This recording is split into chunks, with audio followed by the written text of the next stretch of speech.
السلام علیکم و رحمت الله و برکاته دوستان و هموطنان گرامی. پیش از همه خداوند قادر یکتای خوب همتا را شکرانه میگم برای تمامی نعمت‌هاش، از آن جمله برای بهترین و بالاترین نعمت الله ایمان است. رب العالمین شکرانه خاص میگم و بعد از اون میخوام یک چند دقیقه در اطراف مرز و ناآرامی هایی که در هفته گذشته گذشت صحبت داشته باشم با شما هموطنان گرامی. اولا میخوام یک فکر شما را، ذهن شما را به سال گذشته، انیقترش به ماه اپریل سال 2001 ببرم. ذهناتون، فکراتون.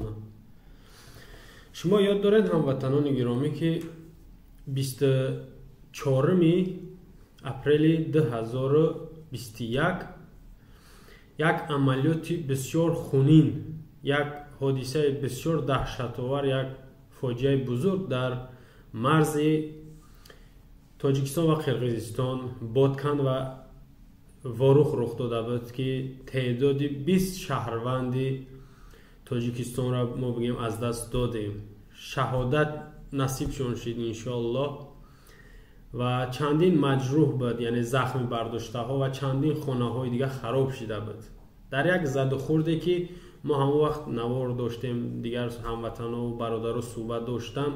شما علاکه او وقت تماشا کردگین، ما نظرمون گفتیم. بازم من فکر خدمه شخصی چی سخن خدمه میگم که هر طرفی که گناهگاره ما را محکوم میکنم او را میخوام به جوابگاری کشیده شود. هر طرف، یا قرقیزستان باشه یا تاجیکستان باشه. حتی ما همون وقت گفتم، بازم گم تکرار میکنم که ما 4 تا همسایه کشور داریم: قرقیزستان، ازبکستان، خیتای و افغانستان. از هر 4 طرفش، از کدامش نباشه، چین مثلا مسلمان نیست، این سه تگش مسلمانه، از کدام طرفش که به طرفی هموطنای ما، یعنی به طرفی مردمی ما، با کشور ما قدمی بگیم نامبارک بمانند، یک ناآرامی، یک ناتنجی، یک عمل شوم بخواهند روا ببینن که من فکر میکنم که باید به طرف او تیر شده شود.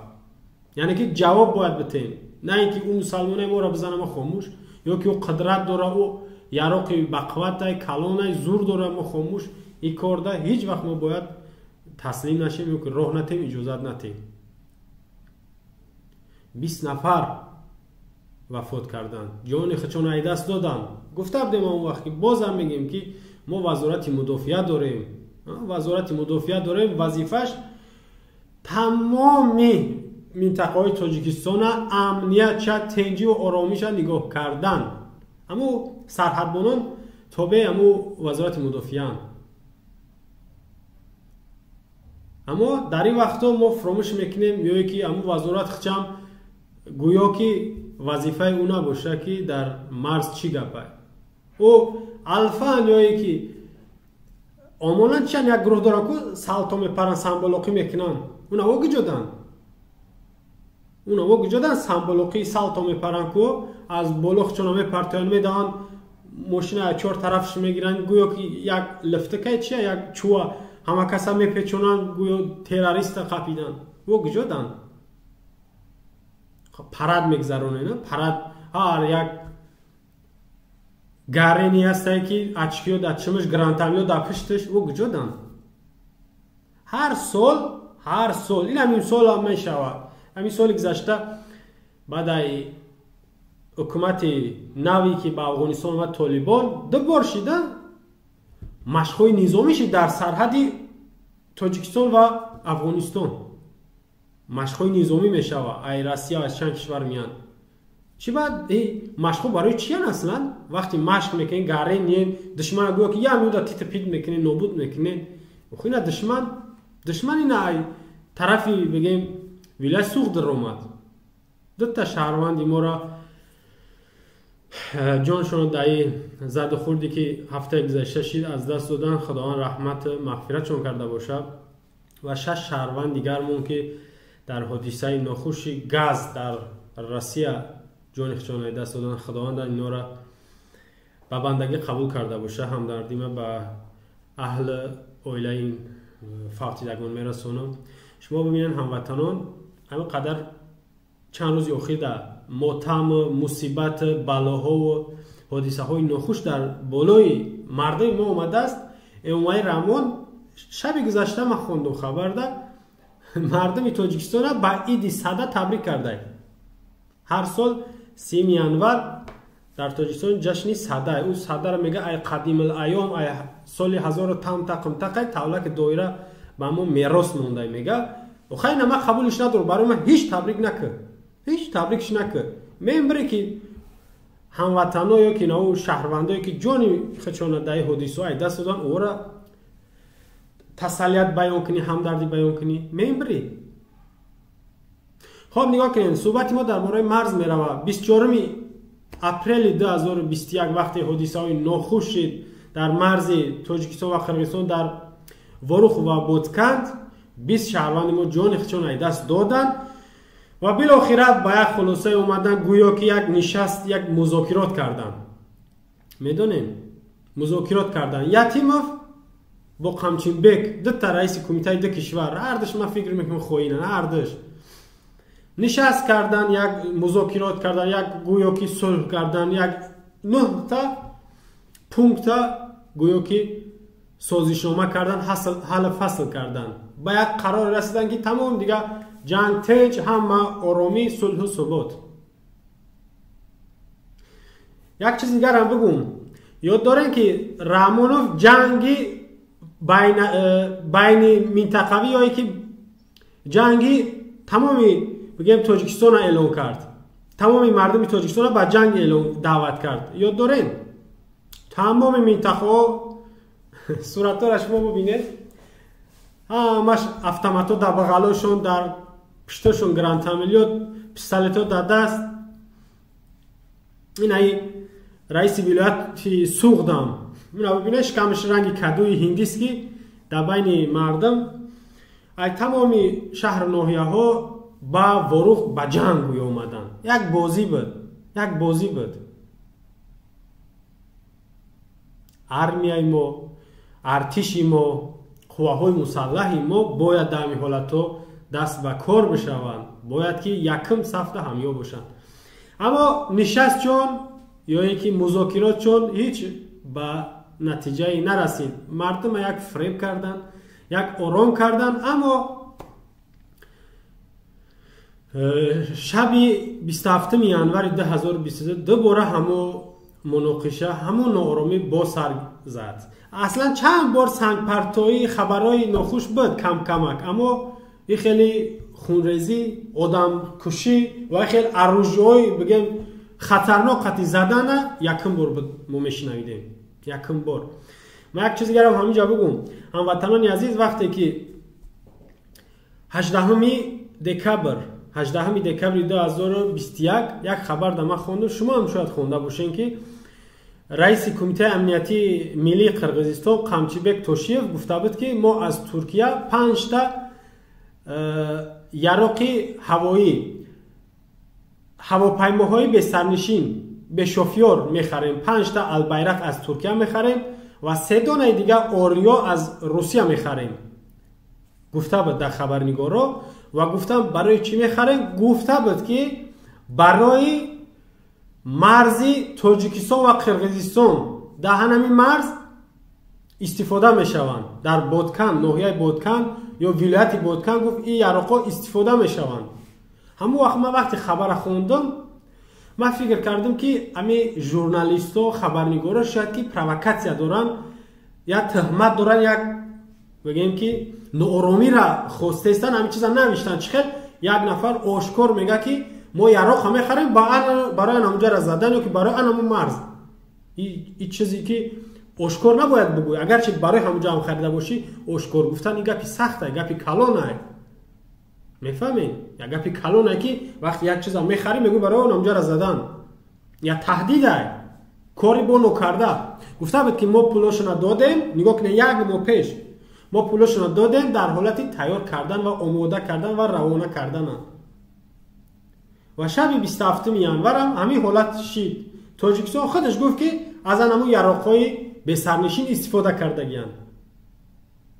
از انمو یراقای به سرنشین اونم ببینید صورت را انم خیلی مایده که امو درد قرقیزستان توغرش میکنه میام میزنه یک بربری ولایت سوخته نیست نابود میکنه.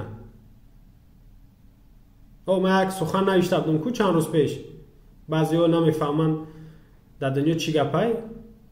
قرقیزستان ما را با تیر تانکه و توپ میزنه ما او را با خاموشی و با خنده میکشیم. انم خیلی یعنی جواب واقعا نمیاد. واقعا نمی خیلی ما را میکشه. این واقعا نمی یتیم فهمینه دانش گیز. نه قطعی همی توشیف یا که همو همتای خودش ستاتوسی خودشه با نمو با خنده صحبت کرده گشته. این هم یک با اومدن 29 در با مذاکرات با نشست شدن تا همین وقت که بار میکنن هموطنان چندین بار ای پریزیدنت سروزیر دیگر وزیراش دیگر رئیساش چندین بار نشست ها کردن با اینو مذاکرات ها کردن. مذاکرات این مصاحبه هاشون هیچ معنی نداشت زیرا ما دیده استیم که این پایانی کار نیست این صحبت هاشون.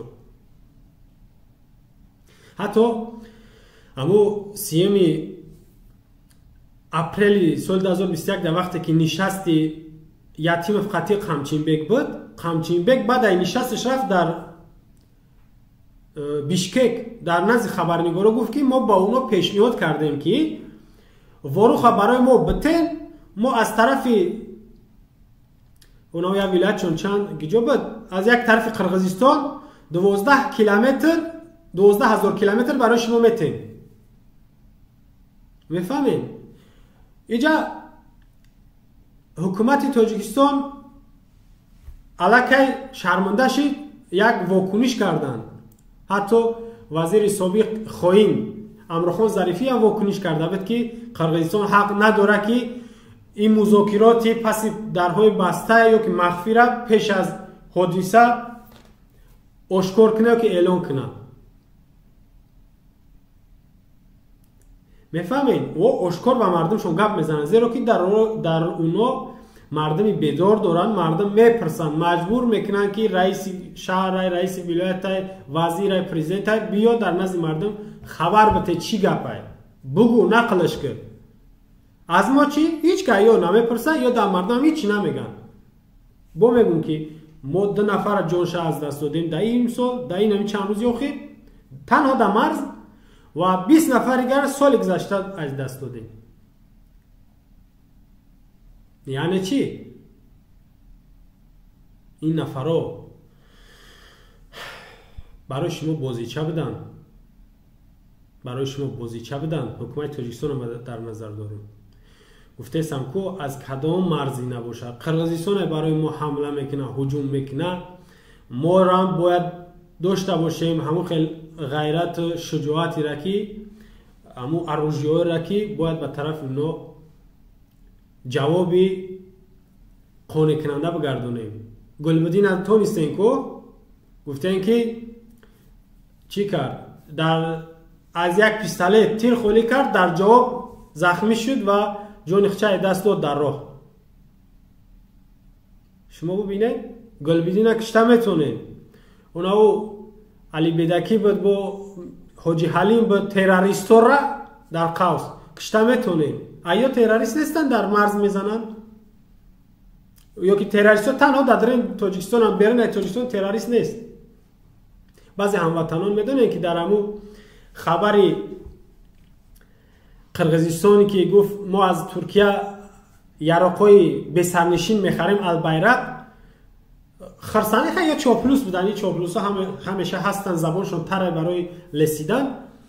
گفته بودن که اگر قرقیزستان ای ترکیه یراق به سرنشین بگیره ما ای روسیه یراق به سرنشین به نام آریا میگیریم که دریا دن میزنه دشمن نابود میکنه در آسمان. روسیه دادتون یک هفتان میگفتن که بعد میفوریتون قطعا پوتین. برای نمی هموطنان گرامی اینا دشمنن در این مرز در این حالتهای سخت. شما میبینید که گنرال‌ها در بین مردم باشن یعنی که در جنگ بین مردم هستن در بین مردم جوگاهن در مرز در حالت خطر در بین الا و آتش تیر باید باشن. وقتی زمانی گرفتگی سه چورتایی قری و چیان генерал майор, генерал лейтенант, генерал полковник, او بقدین خودش گنرال ارتشای، اون ابلیس اومالی گنرال ارتشای، فرمانده قواهای مسلح و ملسه نخیز کو. انا که ببینین در این مرز ما جانی هموطنان دست میتیم، نه آواز است، نه صدا است، نه هیچ چیز.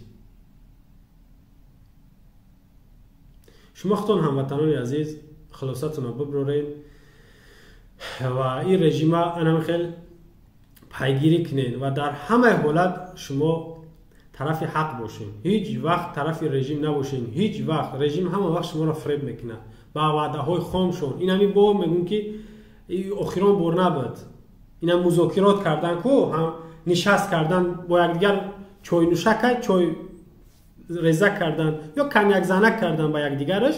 یتیم فون او یا تگابو دوران کو خش رامون رجب علی رامون علی فرمانده قشون‌های سرحدی، اونم پس پرده اونو با یکدیگر کنیک زنک میکنن. این بازی خودشونه، این مردم پروسه دبای قربان میکنن.